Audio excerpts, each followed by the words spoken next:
Estamos en uno de los periodos más críticos de la nación hebrea. El centro del culto de Jehová, el templo, está por ser destruido. La luz de la presencia, la Shekinah, desaparece. El arca es ocultada hasta nuestros días.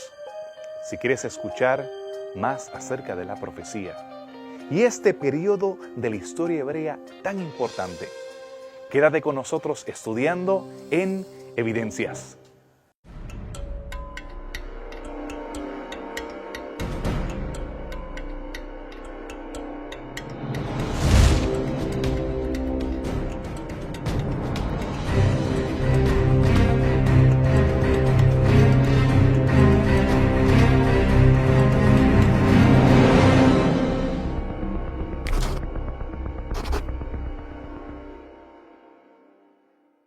Continuamos en este tema de la profecía en Evidencias. Gracias por los comentarios que has estado haciendo en Facebook y también en el blog. Sabemos de las cosas que no han quedado muy claras y hemos tenido la oportunidad de poder contestarte. Continúa haciéndolo así a través de nuestra página y también accediendo a nuestros archivos. Gracias también por las felicitaciones y la forma en que esta serie ha impactado tu vida. Ahora vamos a continuar nuestro estudio acerca de la profecía, entrando en detalle acerca de las vidas de Habacuc y Jeremías. Jeremías y Habacuc vivieron en una época que sufrió muchas transiciones. Comenzamos con el rey Josías. Posiblemente este fue una época en la cual el padre de Jeremías haya encontrado los rollos. Muchos académicos creen que el padre de Jeremías encontró los rollos en el templo de Salomón, que Salomón construyó, en la época de la reforma del rey Josías. Y es interesante que toda esta reforma, aunque no es tan específicamente definida en la Escritura, pareciera que estuvo asociada con el descubrimiento del libro de la ley en el templo. Así que al descubrir los términos sobre los cuales opera el pacto y sobre los cuales las bendiciones del pacto pueden ser recibidas, pareciera ser que vemos al rey Josías tratando de ajustar todo el reino a tratar de cumplir los términos del pacto para asegurarse las bendiciones del pacto y evitar las maldiciones del pacto.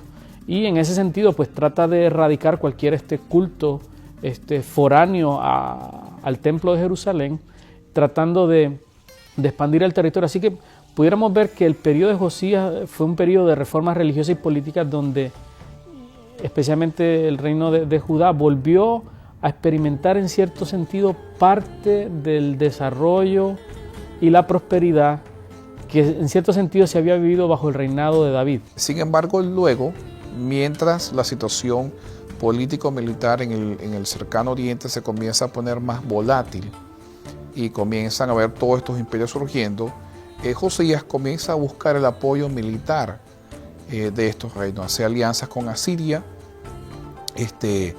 y comienza justamente a depender más de estas naciones para poder conservar su posición política. Y eso ha sido una práctica constante en todos los reinos. Siempre los reinos más pequeños hacen alianza con los reinos más poderosos para poder evitar o conservar su independencia al máximo punto posible. Justamente le pasa a Josías y justamente él muere en una de estas batallas, tratando de impedir el surgimiento o la incursión de los egipcios para que no volvieran a dominarlos nuevamente. Así que Josías comienza a depender militarmente de estas naciones y nuevamente comienza a adoptar un sincretismo parecido al que su padre había abandonado, donde comienza a depender no solo de las naciones, sino también de los dioses de otras naciones para poder mantener su independencia y preservar su reinado. Y esto es justamente lo que eventualmente emite el juicio de Dios y trae finalmente las consecuencias sobre Israel. Parece que tantas décadas de decadencia moral habían hecho casi imposible que la reforma perdurara. Por esa razón, Habacuc reconoce la violencia en sus días. Él se queja ante el Señor. Él dice, ¿por qué me permites ver la violencia? ¿Por qué puedo ver el mal y que tú aparentemente no haces nada? Un diálogo irreverente entre el profeta y el Creador. Porque Dios le responde asegurándole que vendrían días de juicio. Pero esos días de juicio vendrían sobre Judá, porque los caldeos habrían de llegar. Ellos serían como lobos rapaces. Sus jinetes serían rápidos y las hordas destruirían todo a su paso. A lo que Habacuc se sorprende, porque Dios le asegura, Jehová el Dios verdadero, que estos impíos iban a adorar o darle crédito a su Dios en vez del Dios verdadero.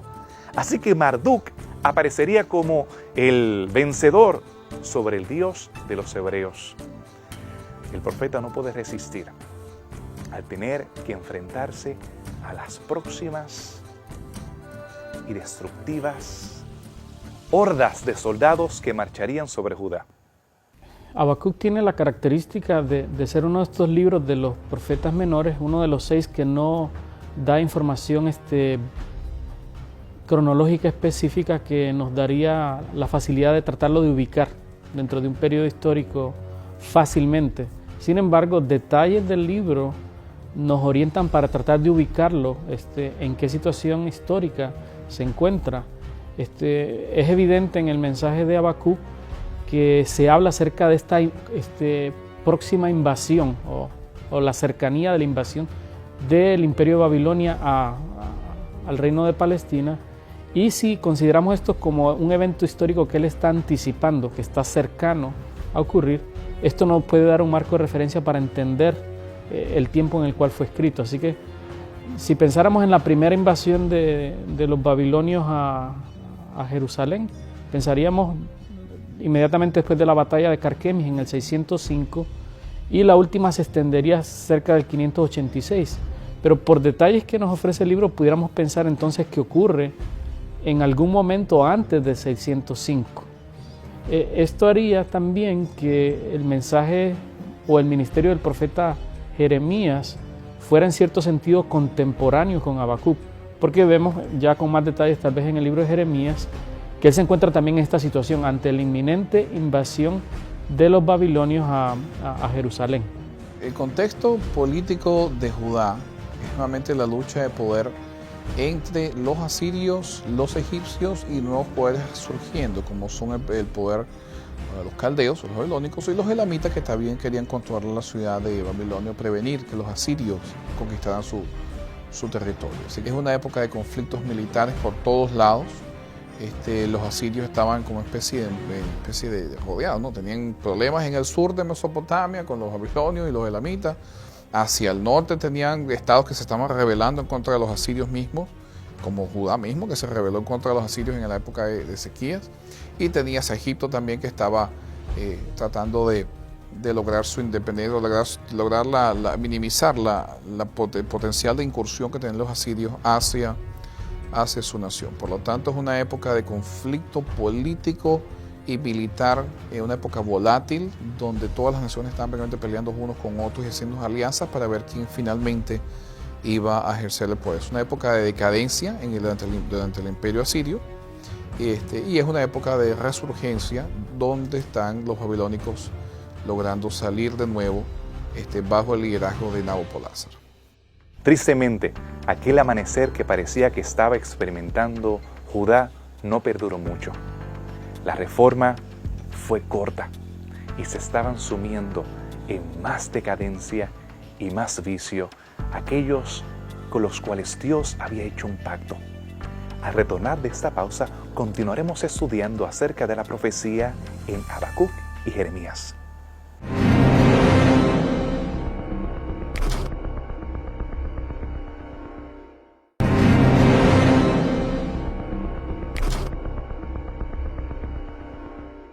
Continuamos con tu programa de evidencias. Si quieres profundizar en algunos de los temas doctrinales o temas que tienen que ver con el estudio de la Biblia, te pido que nos escribas para poder recibir la serie de estudios que ofrecemos en Evidencias. Y mientras continuamos profundizando en el libro de Habacuc, podemos notar los vicios que son enumerados por el profeta. Vemos extorsión, asesinato, falta de justicia, el oprimir a la viuda y al huérfano. Todos estos vicios fueron condenados por Jehová. Era parte del pacto de fidelidad que debía haber entre Dios y su pueblo. Pero desgraciadamente, el pueblo de Israel no había escuchado la voz de Dios.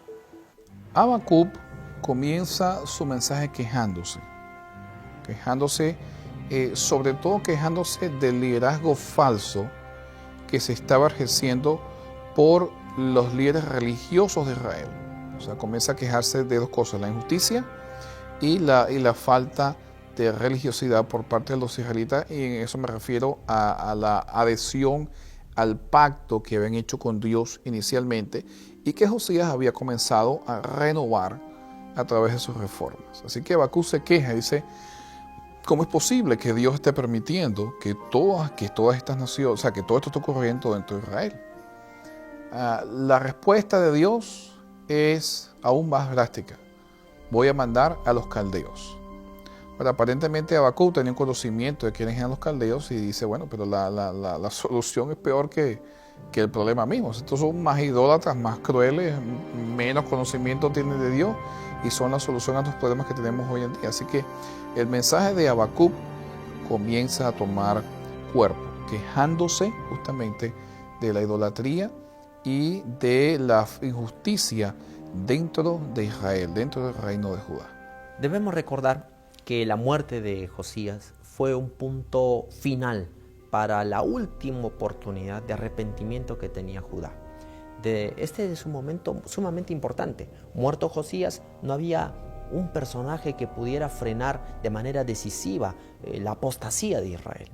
Así se levanta Joacás, quien fue el próximo gobernante. Este gobernante fue decididamente corrupto. Él apartó a Judá de los caminos del Señor, tal como nos dice su palabra. En ella encontramos, en 2 Reyes 23:31, lo siguiente: de 23 años era Joacás cuando comenzó a reinar, y reinó 3 meses en Jerusalén, e hizo lo malo ante los ojos de Jehová, conforme a todas las cosas que sus padres habían hecho. En cierto sentido descubrimos que la reforma religiosa, especialmente que se vivió bajo Josías, el rol del rey fue un papel importante. Mirábamos que el poder político favorecía esta reforma religiosa, y no solo eran los profetas y el sacerdocio, sino que el liderazgo político, y eso ayudó a que la reforma fuera buena. Al morir Josías, el faraón egipcio establece un rey vasal que favorece la política egipcia y que se conforma como un aliado de Egipto. Esto va a durar hasta que Babilonia, que viene con un poder de expansión, lo quita y pone un vasal de ellos. Así que esta inestabilidad política en el reinado de Jerusalén, de Judá, que definitivamente es establecido no por, uno diría, la voluntad divina, sino por poderes extranjeros con intereses particulares, hace que esta visión del gobierno simplemente esté enfocada en una sobrevivencia política, pensando en más cómo agradar a los poderes dominantes, que pensar necesariamente que su futuro depende de la obediencia de Dios. Y por eso vamos a ver que todas estas reformas que Josías entendió que eran importantes para hacer, para asegurar la prosperidad de Judá, ahora no representan el mismo valor para estos otros reyes que entienden que la supervivencia de Judá depende de las alianzas políticas. Así que la agenda cambió, la agenda se volvió de ser una agenda religiosa, se cambió a una agenda política, que al final trajo eventos trágicos, porque vamos a ver a un Judá dividido políticamente, con personas que están a favor o de Egipto o a favor de Babilonia, o aquellos que quisieran todavía permanecer de forma independiente. Lo que advierte Jehová es que el juicio sería inminente, que pronto llegarían los caldeos, personas que eran guerreros, personas que estaban acostumbrados a conquistar y someter a los pueblos de forma cruel, aquellos que en algún momento dado habían visitado en son de paz al reino de Judá, cuando ellos estaban siendo oprimidos por los asirios, y que tontamente el rey Ezequías le mostró todos sus tesoros. Isaías en aquella ocasión le había advertido que todos esos tesoros, todo aquello que él le había mostrado con tanto orgullo, en vez de darle gloria a Dios por la sanación de su terrible enfermedad, sería deportado hasta Babilonia. El rey Ezequías se lamentaba por lo que estaba por suceder, aunque reconocía que no iba a suceder en sus días gracias a su fidelidad.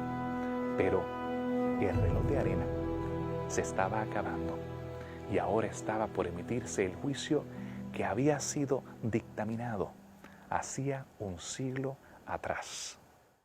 Habacuc es sorprendido por el Señor cuando se le indica que viene el castigo a Judá debido a su impiedad y a su infidelidad al pacto, pero que el castigo que Dios escogió para castigar el pecado de Judá va a ser a los pecadores de Babilonia. Así que lo chocante es ver que el castigo del pecado de Judá va a ser hecho por personas que no son creyentes. Así que definitivamente es un cuestionamiento respecto a la justicia de Dios, cómo Dios va a castigar el pecado de alguien que le sirve, en cierto sentido que lo conoce, a través de una persona que lo conoce menos o que no lo sirve. Así que eso va a ser un cuestionamiento moral interesante que Habacuc va a discutir con el Señor y que realmente va a ser una noticia devastadora. Interesantemente, Isaías, al discutir con Ezequías luego de una visita de emisarios babilonios o caldeos, se había anticipado desde el tiempo de Isaías que esto iba a ocurrir, de que en algún momento los tesoros del templo y de la corte iban a ser tomados por este poder, y que no solo eso, sino que hijos y descendientes de Ezequías iban a ser llevados cautivos para servir al rey de Babilonia. Así que estamos viendo que estas palabras anticipadas por Isaías se estaban cumpliendo realidad. Los babilonios estaban acercándose y se podía esperar que si esa parte de la profecía se estaba cumpliendo, definitivamente se podía esperar que las demás se cumplirían también. Y podríamos ver aquí una anticipación de lo que iba a ser este exilio de los varios que hubo, donde participó posiblemente Daniel y sus amigos al ir a la corte de Babilonia. Desde hace mucho tiempo atrás, los profetas, tanto de Israel del norte como del sur, habían estado hablando de un futuro reino que se levantaría para gobernar de una manera terrible el mundo. Se estaba hablando de los babilónicos. En diferentes figuras y lenguajes se hablaba de ellos como leones que iban a conquistar. Así que este reino finalmente se levantó y el profeta Habacuc habla acerca de este reino. Dice en su libro: mirad entre las naciones y ved y asombraos, porque haré una obra en vuestros días que aun cuando se os contare no la creeréis.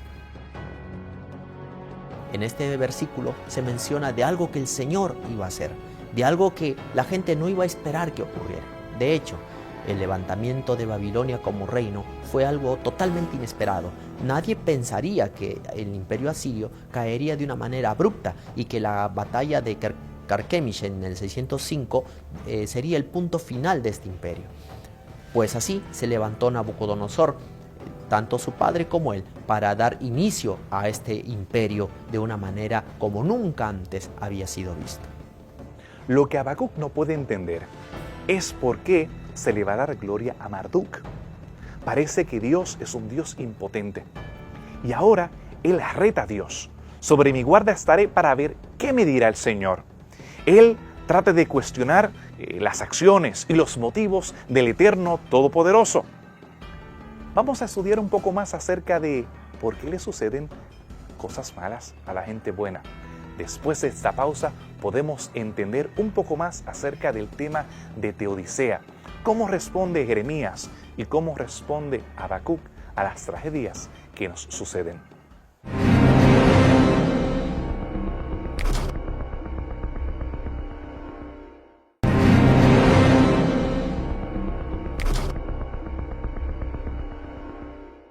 Regresamos de la pausa con nuestra serie sobre profecía, profundizando en los profetas Jeremías y Habacuc. que ellos no tienen temor de retar a Dios, de hablar en un diálogo franco con la deidad, en cuestionarle, preguntarle, ¿por qué? No sé tú, pero yo en muchas ocasiones he tenido que preguntarle al Señor. He hablado de manera franca con mi eterno y todopoderoso Rey, Señor y amigo. Y le he cuestionado, sí, lo admito, le he cuestionado el por qué han sucedido cosas en mi vida. Harold Kushner escribió un libro titulado ¿Por qué le pasan cosas malas a la gente buena?, en el cual él, como rabí, trata de entender la teodicea, la justicia de Dios, poniendo a Dios en el banquillo de los acusados. Su hijo, teniendo problemas de salud, una condición llamada progenia, en la cual se aceleró su deterioro físico siendo un ancianito a la edad de un preadolescente, muriendo temprano en la vida. Y él trata de entenderlo y cuestiona, ¿será que tenemos un Dios que es todopoderoso, pero que no es completamente bueno? ¿O un Dios que es completamente bueno, pero no es completamente todopoderoso? Y él prefiere creer en un Dios que es completamente bueno, pero que no es todopoderoso. Yo no puedo creer en un Dios así, en un Dios que no es capaz de tener control sobre las naciones, los movimientos, la enfermedad o la muerte. Lo que sí puedo aceptar es que no entiendo. Habacuc termina así su libro. Aunque la higuera no florezca, aunque las higueras no den mantenimiento, con todo me alegraré en Jehová y me gozaré en el Dios de mi salvación. No hay respuestas a sus preguntas. Todo queda abierto, sin tener ni siquiera promesas de restauración. Pero ¿qué podemos nosotros entender de Jeremías cuando él hace las mismas preguntas? Si hay alguien que sabe de sufrimiento, es el profeta Jeremías. Este profeta, en esa época cuando todo el mundo lo rechazaba públicamente, él escribe lo siguiente. Jeremías 20:14. Maldito el día en que nací, el día que mi madre me dio a luz no sea bendito. Este versículo resume bastante bien lo que el profeta Jeremías estaba pasando en esta época. Él estaba pasando por una profunda crisis emocional, sentirse rechazado, sentir que su mensaje no era importante aparentemente, pero él lo sabía por dentro que era como un fuego consumidor, porque él sabía el valor que tenía ese mensaje y que tenía que darlo para Israel, aunque las personas no lo valoraban. Lo echaron en la cisterna, lo abandonaron en el foso ahí cenagoso, donde él estuvo sin comer varios días en ese lugar. Sin embargo, se mantuvo fiel a su mensaje y fue sacado por obra de Dios, por providencia, pero constantemente delante de sus ojos lo único que veía era espada. Tanto la vida de Jeremías como el libro de Jeremías quizás tocan un poco el concepto de qué pasa, dónde está Dios cuando le ocurren cosas negativas a gente que ha actuado justamente. Y eso, sobre todo en la vida de Jeremías mismo, se ve muy claro esto. O sea, es un profeta justo, pero que después es puesto preso, luego es deportado. O sea, una serie de elementos que comienzan a funcionar en la vida de Jeremías, que es un hombre justo que no tenía por qué pasar, porque él se ha mantenido fiel. Sin embargo, pienso que en el libro de Jeremías también se ve que por encima de todos esos aspectos hay un plan detrás de todo eso. Hay un plan especial que Dios tiene, las razones por las cuales Dios está permitiendo que ciertas cosas pasen. En el caso de Habacuc, por lo menos, es algo similar, porque Dios manda a los caldeos y Habacuc se queja, y finalmente Habacuc dice, no tengo la evidencia, no puedo probar esto, no puedo lograr que entender esto, pero yo confío en Dios. Y es donde surge uno de los versículos quizás más mal usados dentro de la cristiandad. Dice, Jehová está en su santo templo, que hay delante de él toda la tierra. Ese nosotros lo usamos en el sentido de adoración, ¿no? Aquí quedemos todos calladitos porque Dios está en la iglesia. Pero en el sentido de Habacuc quiere decir, no tengo que explicar a Dios. Prefiero estar quieto y callado, porque Jehová está en su templo y Él está en total control. Esto es una idea común desde el punto de vista mesopotámico. Casi todos los dioses eran representados encima de sus templos en los tronos de los dioses, ejerciendo dominio y autoridad. Y en el caso de Jeremías tenemos lo mismo. Interesantemente, yo pienso que Jeremías, en vez de decir por qué le pasan cosas malas a la gente buena, él hace ver que no hay nadie bueno y que lo que les está pasando porque ellos han hecho ciertas cosas. Así que, aunque el cuestionamiento de la justicia de Dios en Habacuc se hace más evidente pensando de que hay justos que no merecen este castigo, que por qué Dios utiliza este castigo, Jeremías pareciera ser más específico en decir que hay razones por las cuales este castigo viene y que el pueblo lo que debería hacer es buscar a Dios y entender que un concepto de falsa seguridad de tener el templo, de decir que servimos a Dios, no va a ser una garantía para escapar el juicio que viene. Así que es interesante ver cómo los profetas, analizando un mismo evento, nos van a ofrecer diferentes perspectivas de cómo podemos ver a Dios a través de este evento. Habacuc va a cuestionar en cierto sentido si Dios realmente está siendo justo al ejecutar un castigo de esta manera que pudiera ser moralmente cuestionable. En cambio, Jeremías nos ofrece una visión de Dios donde Dios es completamente justo y tiene razones válidas sobre las cuales operar su castigo.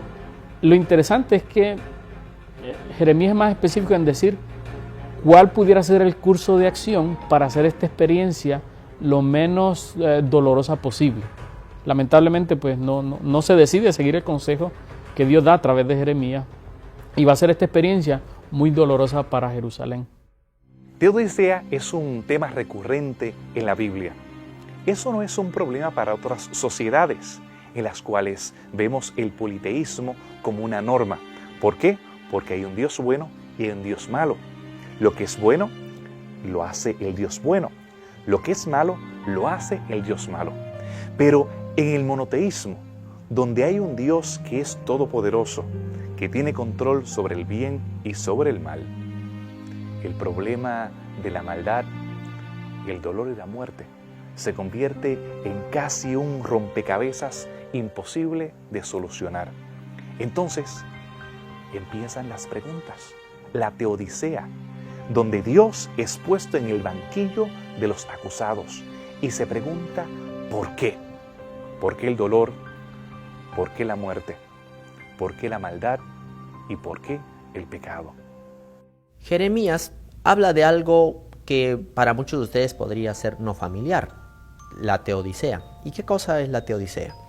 La teodicea es el juicio que se hace de Dios. Y tú podrías preguntarte, ¿a Dios quién lo juzga?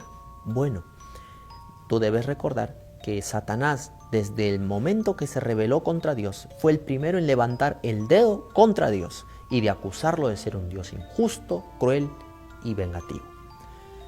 Esta acusación ha ido durante los siglos y cada vez que había sufrimiento, se acusaba a Dios de ese sufrimiento. Satanás se encargaba de popularizar este concepto. Pero Dios no es el creador del sufrimiento. Él no originó el sufrimiento. Así que cuando Judá cayó en manos de los babilonios en el año 605 a.C., muchos podrían pensar de que Dios, el Dios injusto, con una justicia inexorable, es el causante de la destrucción de Judá. Pero no fue así. Jeremías explica muchas veces que nuestros pecados han hecho separación entre nosotros y Dios, y que es a causa de los pecados de Israel que Israel sufre las consecuencias de sus actos. Lo interesante es que vamos a notar que uno de los principios sobre los cuales va a operar este concepto de la justicia de Dios, la teodicea, es este concepto de lo que algunos llaman la doctrina de retribución. O sea, la forma en que el pacto se establece es una regla de retribución. Tú haces esto, tú recibes esto. Tú haces algo bueno, tú obedeces, tú recibes bendición. Tú desobedeces, tú recibes castigo. Y que esta actitud retributiva va a permear la relación del pacto a través del Pentateuco y va a ser sobre la base sobre la cual van a operar los profetas sus mensajes. entendiendo, si ustedes siguen comportándose de esta manera, de una manera mala, van a recibir la retribución, que es negativa, castigo, exilio, invasión, hambre, pestes, todo lo que incluye las maldiciones del pacto. Así que, en cierto sentido, todos los profetas están operando sobre este concepto de retribución, que es el argumento sobre el cual se establece la justicia de Dios. Dios está siendo justo porque fueron los términos que acordamos para mantener esta relación. Sin embargo, lo que va a ser interesante va a ser la manera en que algunos profetas, como en el caso de Habacuc, vamos a encontrar también el mensaje de Job en el libro de Jonás, algunos profetas van a ser parte de su mensaje, hacer un interrogante sobre la manera en que Dios decide hacer operante esta retribución negativa. Porque ellos sí entienden de que tal vez sus conductas requieren castigo. Lo que les resulta conflictivo es descubrir la manera en la cual Dios va a hacer este castigo. Así que Habacuc definitivamente entiende que Israel ha pecado y que necesita un castigo. Lo que está cuestionando es la manera en que Dios ha decidido hacer este castigo a través de los babilonios, que él entiende que es alguien incorrecto. Si uno quiere entender la estructura del libro de Habacuc, tiene que entenderla con una especie de cono, donde comienza el problema se hace más grande y se va reduciendo hasta que llega finalmente a la solución en el último capítulo de Habacuc. Y la solución es: confía en Dios. Ten absoluta confianza en Dios. Habacuc decide: no puedo explicar esto, tengo que confiar en Dios. En el caso de Jeremías, la situación ha empeorado y empeorado. Así que Jeremías sencillamente lo que hace es confiar en un nuevo pacto, confiar en una nueva solución que Dios va a traer. No la tiene todavía, pero confía en esa nueva solución que Dios va a traer, ese nuevo pacto que Dios va a hacer con las leyes en el corazón, ya no las leyes escritas en tablas, sino las leyes en el corazón. O sea, Jeremías confía en que Dios va a reformar internamente al individuo que haga ese pacto con Dios. Por lo tanto, el primer concepto que nosotros tenemos en cuanto a Dios dentro de estos dos libros es justamente ese. Dios no es un Dios para ser explicado. Dios es un Dios para ser confiado. En otra palabra, mi tarea no es explicar a Dios, no es justificar a Dios, no es justificar las cosas que pasan porque yo tengo que entender por qué es que las cosas pasan, porque Dios lo permite.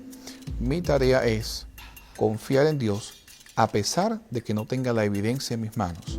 Yo decido confiar en Dios. En caso de Habacuc, aunque surjan los caldeos, yo decido confiar en Dios. En caso de Jeremías, aunque todo vaya mal, yo voy exiliado, voy preso, yo decido confiar en Dios. Ese es un primer concepto que tenemos nosotros de Dios en estos dos libros. Quizás el segundo concepto importante es la gracia de Dios. Dios escucha el clamor de su pueblo. Dios escucha la injusticia, pero también escucha el dolor de su pueblo. Y eventualmente Dios nunca permite de que su pueblo sufra más allá de lo que Él tiene planificado. O sea, la gracia de Dios se ve presente en estos libros constantemente, sabiendo de que eventualmente Dios todo lo que está buscando es que su pueblo se vuelva a Él. Por lo tanto, la gracia de Dios es un mensaje perenne en estos dos libros, en ambos, y que busca justamente tocar el corazón de la persona o de la persona que está rebelde o del pueblo que está rebelde para que vuelva a Dios. Lo que es positivo también del tema del Teodicea en el Antiguo Testamento es que Dios no tiene problema con que cuestionemos la manera en que Él hace justicia. O sea, no es pecaminoso a veces cuestionarnos por qué nos pasan estas cosas, por qué sufrimos. Y Dios no tiene problema con que hagamos esos cuestionamientos a Él, mientras los hagamos a Él y no los utilicemos como mecanismos para alejarnos de Él. Debería ser una oportunidad no solo para preguntarnos por qué me ha pasado esto, por qué Dios lo ha permitido, sino también esta pregunta de introspectiva: ¿para qué? ¿Qué propósito tiene esto? ¿Qué Dios quiere lograr con esto? Y entender que esto es algo que Dios quisiera que lo pudiera resolver con Él. Así que este cuestionamiento yo pienso que es positivo y es valioso para tener una experiencia aún más cercana con Dios. Muchos argumentan que hay muchas razones por las cuales sufrimos, y entre ellas está la formación de la persona, otra tiene que ver con nuestras decisiones, y definitivamente esta es una oportunidad, la oportunidad de, en medio del sufrimiento, de entender que a veces podemos cuestionar las cosas que entendemos que Dios está haciendo y que Dios no tiene problema con que sintamos eso. El problema es que hagamos que este sentimiento sea resuelto lejos de Dios. Yo pienso que esto es un sentimiento que tenemos que resolver con Él y entender lo que Él pudiera mostrarnos ahora que podamos entender y descubrir aquellas otras que simplemente van a depender de nuestra fe. Cuáles van a tener que ser sostenidas como Dios le dijo a Pablo a través de su gracia, que nos va a sostener en momentos difíciles. Pero creo que es muy positivo pensar que como cristianos, como los profetas, en algún momento vamos a tener sentimientos de frustración, de molestia respecto a la forma en que entendemos que Dios ha permitido que ocurran las cosas, o Dios ha hecho que las cosas se den, o Él las haya hecho, aunque a veces no tenemos un conocimiento claro para distinguir el envolvimiento de Dios en todo, pero al final entendemos que Él es el que permite todo. Así que, ¿cómo podemos resolver esta frustración y molestia que a veces tenemos con Dios? Es bueno ver que los profetas lo verbalizaron, pero no solo verbalizaron su queja, que eso es algo que podemos hacer, sino que terminaron verbalizando su confianza. Así que yo pienso que la Biblia nos invita a quejarnos con Dios, pero a encontrar en medio de este reclamo paz, consuelo, esperanza, que finalmente nos permita depositar nuestra confianza en Él y anticipar un futuro mejor, el deseo de algo mejor, que es la promesa que Dios nos hace, que finalmente no va a ser completamente hecha en la tierra, sino la promesa está hecha pues para cielos nuevos y tierra nueva. Quedamos con más preguntas que respuestas, pero quedamos en paz. Yo quedo en paz con lo que puedo ver en el libro de Habacuc y en el libro de Jeremías. Pero para asegurarnos que lo que ellos escribieron es veraz, queremos ver algunas de las evidencias de los eventos que ellos experimentaron. Quédate con nosotros después de esta pausa para ver algunas de las evidencias de estos libros fascinantes, los libros de Jeremías y Habacuc.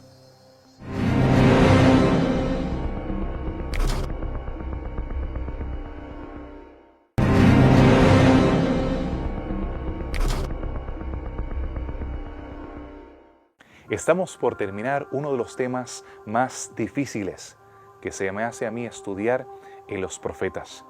El tema de la teodicea, de la justicia de Dios, el tema del porqué del dolor y de la muerte. Pero al poder evidenciar que estos eventos sí sucedieron, que estas personas sí existieron, a mí me llena de paz. Por ejemplo, en el caso de Baruc, quien era el secretario de Jeremías, podemos nosotros tener evidencia de un sello donde aparece el nombre de Baruc. Estos sellos eran puestos en los rollos, ya fueran pergaminos o fueran papiros.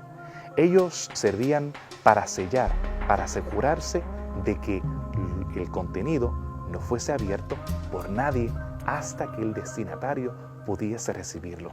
Y tenemos uno de estos sellos donde evidencia la familia de Baruc, donde tenemos una huella digital de este escriba que la mayoría de los eruditos asocian directamente con el secretario de Jeremías. Podemos también recordar aquel rollo donde se encontraba el libro de Jeremías, que fue cortado y fue quemado por el rey. En nosotros pensar en que él rechazó la palabra del Eterno parece inverosímil, pero sí, nosotros tenemos la capacidad de decidir si aceptamos o no la evidencia. El profeta Jeremías tenía un ayudante, era un amanuense que se llamaba Baruc. Este secretario le ayudaba en muchas cosas relacionadas a su oficio profético. Tenemos algunas de estas funciones, como por ejemplo leer el mensaje del profeta en público. Así que tenemos Jeremías 36:10, donde dice: y Baruc leyó en el libro las palabras de Jeremías en la casa de Jehová, en el aposento de Gemarías, hijo de Safán, escriba, en el atrio de arriba, a la entrada de la puerta nueva de la casa de Jehová, a oídos del pueblo. En este versículo se menciona que este secretario podía representar al profeta en ciertas ocasiones y hablar de sus palabras. Así que era un oficio sumamente importante. En muchas ocasiones él administraba también los escritos del profeta, los copiaba constantemente. Desde el punto de vista de la academia crítica, o la escuela crítica, muchos han querido decir que Baruc en realidad es el autor del libro de Jeremías, o por lo menos de partes del libro de Jeremías y no necesariamente Jeremías. Pero esto no es necesariamente válido porque realmente los profetas tenían escuelas de escribas que los ayudaban a redactar los libros, todos ellos, todos sin excepción. Así que no era extraño de que Baruc y Jeremías trabajaran juntos, a pesar de que el autor intelectual del libro era Jeremías. Así que eso no afecta la veracidad del libro en lo más mínimo. De los descubrimientos arqueológicos que nos ofrecen alegría, especialmente a los creyentes, descubrimientos relacionados con Baruch, este secretario o asistente de Jeremías, ciertamente es uno de estos que tú dices, definitivamente hemos encontrado un descubrimiento arqueológico directamente relacionado con un personaje de la Escritura que nos hace ver que estos personajes no eran ficticios y que si establece esta historicidad de este personaje como alguien real que existió y que desempeñó la función que decía la Escritura que desempeñaba, definitivamente otros elementos de esta historia tienen ese valor histórico y son ciertas. Así que es interesante porque hacemos esa conexión cuando tenemos estos descubrimientos que logran establecer una conexión clara con el texto bíblico. Claro, son argumentos que fortalecen nuestra fe o confianza en la Escritura y nos invitan a entender que si esto es cierto, pues podemos entender que las demás cosas son ciertas. Y claro, esto nos invita a tener dos actitudes hacia la Escritura y los descubrimientos. Una puede ser, yo voy a creer en la Biblia hasta que me prueben que está correcta. Así que esta es una actitud de duda constante y que solo va a ser cambiada entre acumule más evidencia a favor de ella. Así que la duda es negativa en contra de la Escritura. Y la otra postura, posiblemente la postura que yo tengo y yo creo que tienen los creyentes, es que hemos tenido suficiente evidencia ya para confiar positivamente en la Escritura y confiamos en ella a menos que la evidencia pruebe lo contrario. Así que nosotros le damos, en cierto sentido, el creyente le da a la Escritura el beneficio de la duda. Ella es buena hasta que se pruebe lo contrario. Y yo pienso que los descubrimientos son buenos en ese sentido. Yo por otras cosas que la Escritura ha dicho, no solo este argumento, ciertamente confío en su calidad inspirada, en su valor espiritual, en su veracidad. Claro, muchas cosas todavía están por ser corroboradas, pero ante la evidencia que aparece, pues siempre lo veo así. Qué bueno es que tengo otro elemento más que fortalece mi fe en la Escritura sobre algo que yo he tomado la decisión de confiar en ella hasta que se pruebe lo contrario. Y claro, definitivamente esta historia de Baruch es especial por eso, porque es un detalle que aún de los que están afuera de esta actitud hacia la Escritura pueden reconocer algo. Pero es interesante, y esto es un asunto que tal vez hay que hablarlo con las personas que creen en la Biblia, y es que estas pruebas arqueológicas o de cualquier tipo que pudiéramos encontrar, para el que no quiere creer, estas pruebas nunca van a ser suficientes. Incluso puede ser que algunos lleguen a reconocer, ok, este punto es correcto, pero eso no prueba que todo lo demás sea correcto. Además, esto no prueba que hubo un personaje que trabajó con que se llamaba Jeremías. Tampoco prueba que ese Jeremías era un profeta de Dios y que sus mensajes eran inspirados. Así que, para el que no quiera creer, alguien decía, para el que no quiere creer, ningún milagro es suficiente. Y para el que cree, muchas veces ningún milagro es necesario.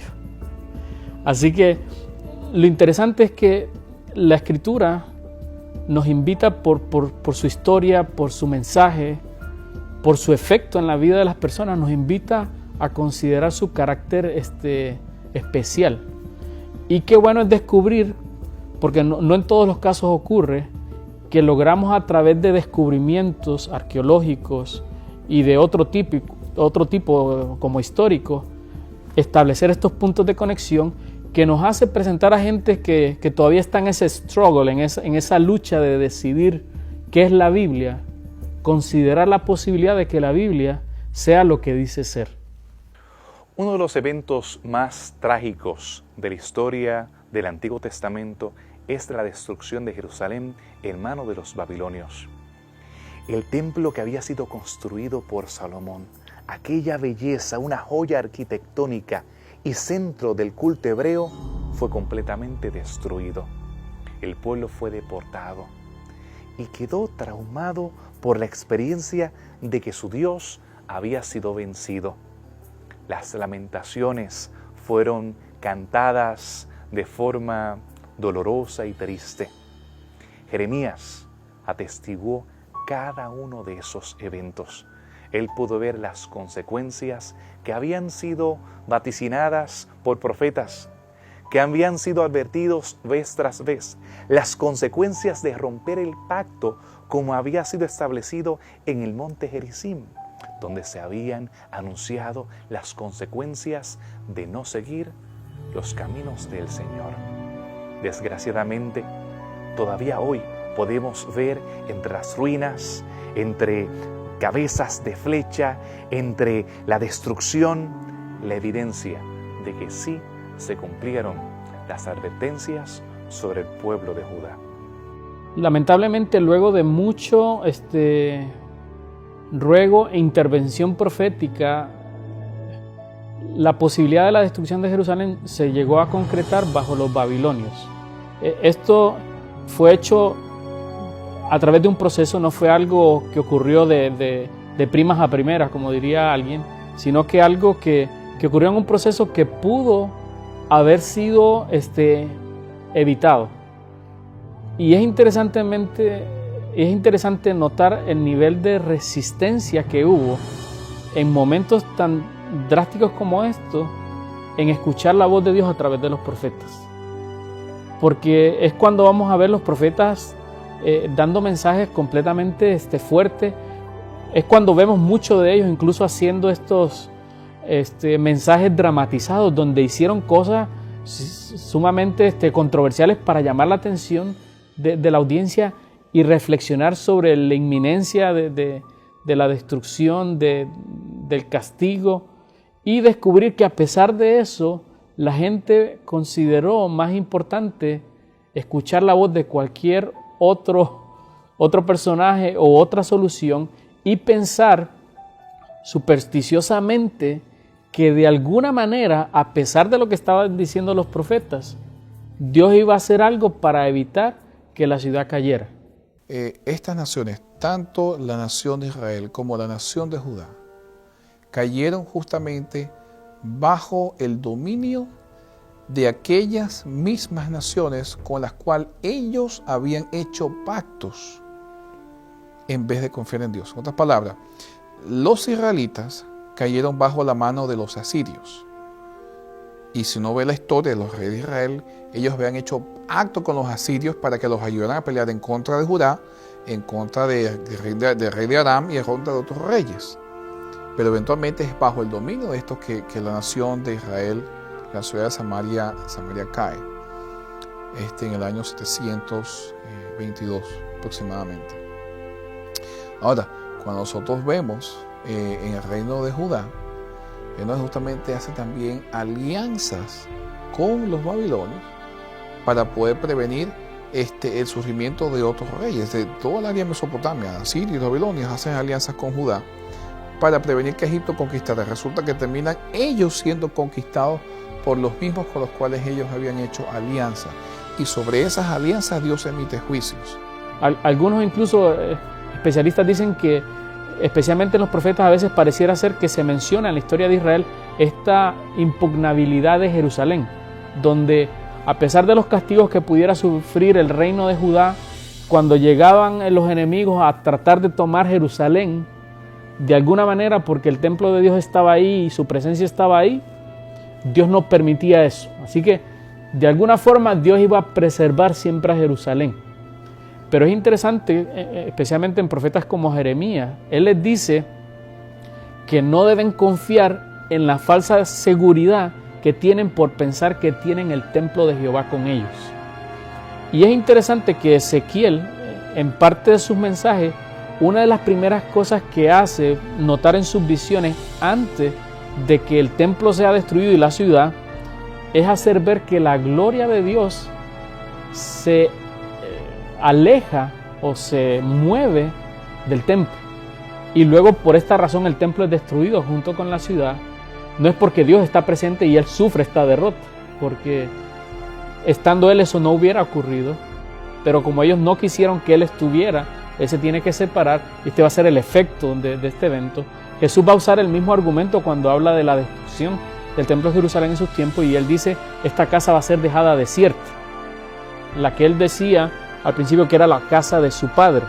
Así que vemos cómo se aparta la presencia de Dios y como consecuencia esta protección desaparece, está a merced del efecto de cualquier fuerza antagónica al templo, y definitivamente tiene un valor práctico porque a veces nosotros damos por sentado esta protección que gozamos por ser hijos de Dios, donde somos protegidos diariamente de cosas que a veces no estamos ni conscientes, y que la Escritura muchas veces nos muestra de personas que debido a sus actitudes Dios no ha podido estar en ese nivel de relación y su presencia de alguna forma se aparta. Lo vemos en el caso de Sansón, lo vemos con otros personajes, y que cuando eso ocurre, inmediatamente están a merced de enemigos y de amenazas que siempre estuvieron ahí, pero que ahora simplemente no tienen este escudo protector. Si ellos hubiesen decidido confiar en Dios en vez de los poderes militares que estaban surgiendo en esa época, quizás hubiesen preservado su reino, porque Dios hubiese sido el que les hubiese seguido dando victorias a ellos. Pero ellos decidieron confiar más en los hombres que en Dios.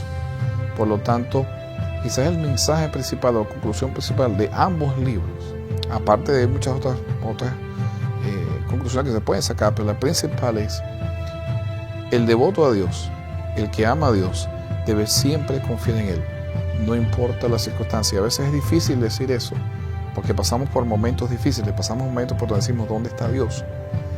Cuando tenemos momentos en nuestras vidas, crisis en la familia, crisis de salud, crisis económicas, nos preguntamos, ¿dónde está Dios? ¿Dónde está la evidencia? ¿Dónde está Dios?